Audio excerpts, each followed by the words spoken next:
tuned in to The Andrew Lawton Show. Ontarians are very, very, very familiar with a guy by the name of Mike Harris. Mike Harris was elected Premier of Ontario just under 30 years ago, back in 1995.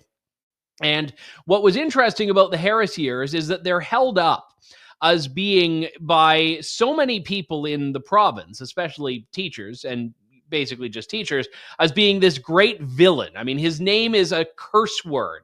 But you talk to ordinary people, you talk to conservatives, and Mike Harris is an absolute hero. And I think Mike Harris, for a lot of the time, has not really had his story told the way it needed to be. And by that, I mean, he revolutionized politics in Ontario. He took a party, the Ontario Progressive Conservatives, which was always a very squishy, moderate, elite party, and he turned it into one that was very grassroots oriented. He had the common sense revolution, a rather legendary roadmap and platform that was unafraid to tackle some very difficult challenges. And the Common Sense Revolution turns 30 years old, and Mike Harris's legacy is finally being put in what I think is an appropriate context here in a new book, which has been quite well hyped, which is good for a political book, called The Harris Legacy: Reflections on a Transformational Premier. You can see it there and get it on Amazon and other places fine books are sold. It has some fantastic contributions from a number of characters, many of whom will be familiar.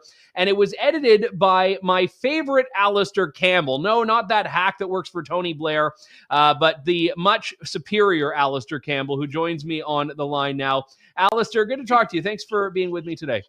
Absolute pleasure. Thanks for the invitation.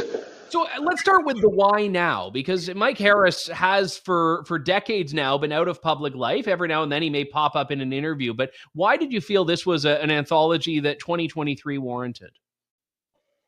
So I think the urgency of this maybe didn't get felt by others, but during the period when Premier Ford named Mike Harris to be a member of the Order of Ontario, it was this mini tempest in the media teapot, and it became very clear that the only historical legacy that the mainstream media wanted to cover was Walkerton and Ipperwash.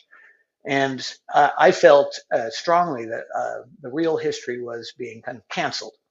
And so at the side of my desk during COVID, I started recruiting different specialist authors to help me kind of write the true historical record of the time, policy area by policy area.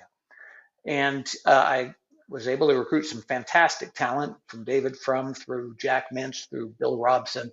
But I didn't just kind of ask Tories. I asked Liberals, I asked Greens, I asked academics, I asked journalists who were nonpartisan. And the core takeaway is maybe the most intriguing part of this legacy. It turns out almost nothing he did was reversed.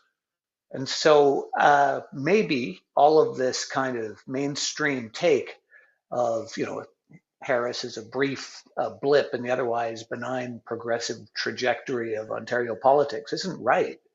And that in fact, through education and welfare and tax rates, all the way through municipal reform and parkland creation and the protection of the Oak Ridges moraine, just on a consistent policy area by policy area basis, what Mike did turned out to be permanent.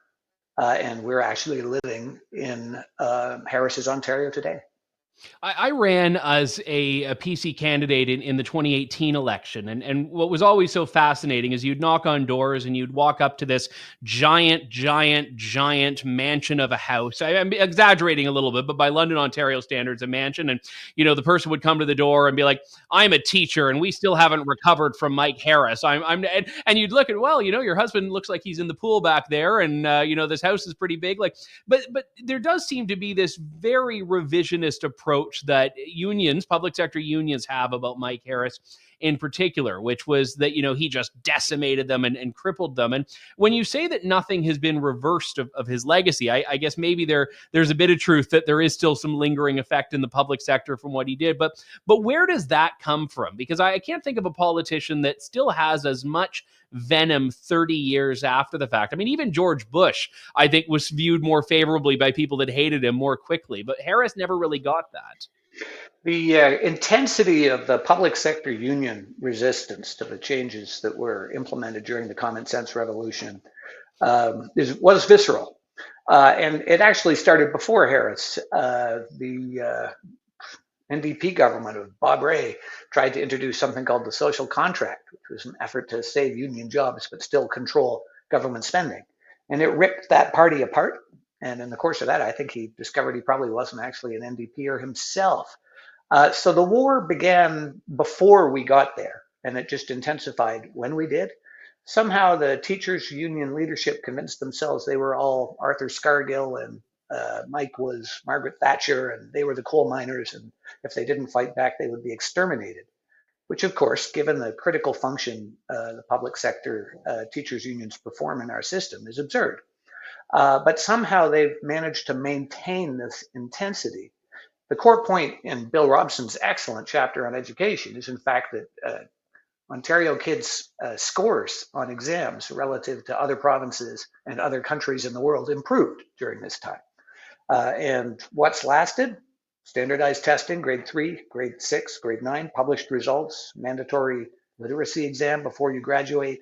All of that component of what was in the Harris reforms of the time, hated by the teachers or not, it's still there. And even when the teachers got what they thought was a more benign regime in McGuinty and Wynne, those things were not changed. And nor was the centralized negotiation between the province and the unions, which was a revolutionary part of what Harris did. It did not go back to negotiation with 78 amateur boards of education up against the strongest and smartest and most sophisticated public sector unions in the world, I think. There was a time, I mean, if you go back now, 20 some odd years, where people were pushing him to move to federal politics. And Mike Harris was being courted to run for the leadership of the Canadian Alliance. Now, I mean, obviously, I think a lot of people were probably happy with what ended up happening, Stephen Harper winning and then eventually merging the parties. But what was it that you think prevented him from trying to really parlay what he had done in Ontario into something bigger? Because I think he did have an opportunity to do something. I mean, even if he didn't end up leading the alliance, he probably could have been a federal cabinet minister and had a bit of a different trajectory than he chose to, which was transitioning into relative obscurity after office. Yeah, so I think a couple of thoughts there. First of all, a key contribution of the Harris legacy was three of the most outstanding cabinet ministers of the Harper government: Flaherty, Baird, and Clement, all of whom were blooded in the revolution and made, I think, significant contributions because they had already done big change at the government level in Ontario.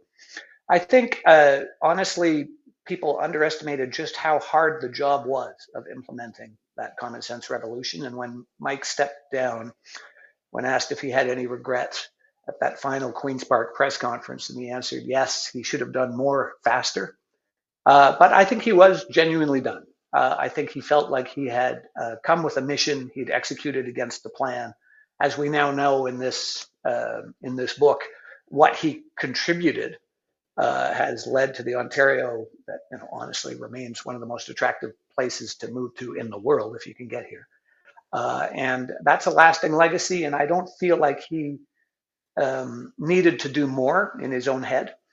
You will also see in this book two excellent contributions on what he did in federal-provincial relations, one by the late Hugh Segal and one by a former bureaucrat, Craig McFadgen, that shows, in fact, that Mike had a huge impact on the rebalancing of the Canadian Federation itself after the near fatal experience of the Quebec referendum, and that Mike had already done an awful lot on the federal stage as well without ever having, I think, felt the need to run himself at that level.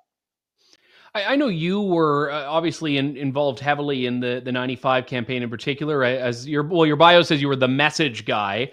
Everyone knows titles are always a bit murky on campaigns. But I did want to ask you about his approach to messaging, because one of the criticisms that I've heard about Mike Harris, and I don't know if you would agree with it or not, is that he was so focused on the policy that he often didn't think about as much the messaging of it and the packaging of that policy. And I'm curious what your take on that was with your involvement in that campaign and just in general, a 30,000 foot view now that you have the benefit of hindsight on his government. So I think the messaging of Harris was actually one of his strengths. Hmm. Somehow he radiated a kind of a sense of a normal guy who was, tackling big projects and trying to get things done, and then did what he said. It wasn't just the shock of coming from 30 points behind in 6 weeks to a landslide majority in 95. What you've got to remember was that in 99, there was effectively a second election, which was really a referendum on the Harris Common Sense Revolution, and he won a bigger majority.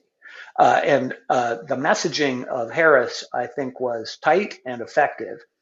But you're right, he was a policy premier. And that's not always the way to win. Some people can do it with the right image or the right tone. I think of a politician who promised sunny ways, and you can't remember much else. And we may be all paying a price for falling for that. But in the end, Harris had, I think, excellent messaging and strong policy. And as we're watching the term common sense be given a new lease on life federally by the conservative leader now, I think it's important to reflect on how the brand needs to be connected to content in order for it to be as effective as it was when Mike Harris used it.